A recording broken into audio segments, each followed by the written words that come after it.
పోతన భాగవతం అష్టమ స్కందం గజేంద్ర మోక్షం.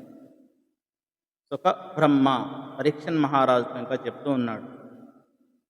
శ్రీహరి ఇంకా ఎలా అన్నాడు, మహారాజా, తెల్లవారగడ్డనే నిద్రలేచి ప్రశాంతమైన మనస్సుతో విష్ణుమూర్తిని, గజేంద్రుడిని, ఆ సరస్సును, శ్వేత దీపాన్ని, బాలసాగరాన్ని, త్రికూట పర్వతంలోని గుహలను, అడవులను, వెదురు పొదలు, కల్పవృక్షాలను, బ్రహ్మ విష్ణు మహేశ్వరులు నివసించే ఆ త్రికూట పర్వత శిఖరాలను, కౌమోదకి గదను, కౌస్తుభమణిని, సుదర్శన చక్రాన్ని, పాంచజన్య శంఖాన్ని, లక్ష్మీదేవిని, ఆదిశేషుడిని, గరుత్మంతుడిని, వాసుకుని, ప్రహ్లాదుడిని, నారదుడిని, మత్స్య కూర్మ వరాహ మొదలైన అవతారాలని, ఆయా అవతారాలలో చేసిన కృత్యాలను, సూర్యుడు, చంద్రుడు, అగ్నులను, ఓంకారాన్ని, ధర్మం, తపస్సు, సత్యాలను, వేదాన్ని, వేదాంగాలను, శాస్త్రాలను, గోవులు, బ్రాహ్మణులు, సాధువులు, పతివ్రతలు, చంద్రుడి భార్యలు, కాశ్యపుడి భార్యలను,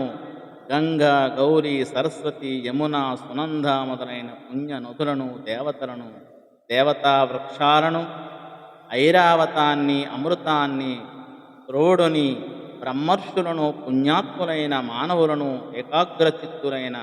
చిత్తులై తలంచే వారికి విష్ణువునకు చెందిన నిర్మలమైన పదం చనిపోయే సమయంలో అనుగ్రహిస్తాను. ఇలా చెప్పి విష్ణువు శంఖాన్ని పూరించాడు. దేవతలు అందరూ ఆయన పాదపద్మాలకు నమస్కరించారు. నమస్కారాలు చేసి శ్రీహరి గరుడుని అధిరోహించి పయనమయ్యాడు.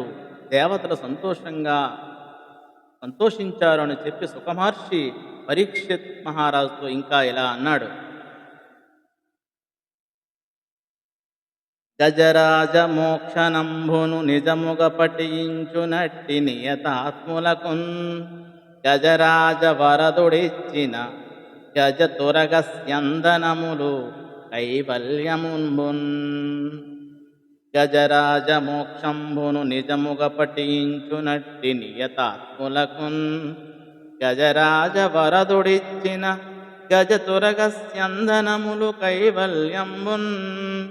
గజేంద్ర మోక్షం కథను భక్తితో నియమంగా చదివేవారికి గజేంద్రుడిని రక్షించిన శ్రీ మహావిష్ణువు ఇహలోక వైభవాలను అనగా ఏనుగులు, గుర్రాలు, రథాలు మరియు పరలోక సౌఖ్యాన్ని అనగా మోక్షాన్ని అనుగ్రహిస్తాడు అని ఈ పద్యభావము. ధన్యవాదము.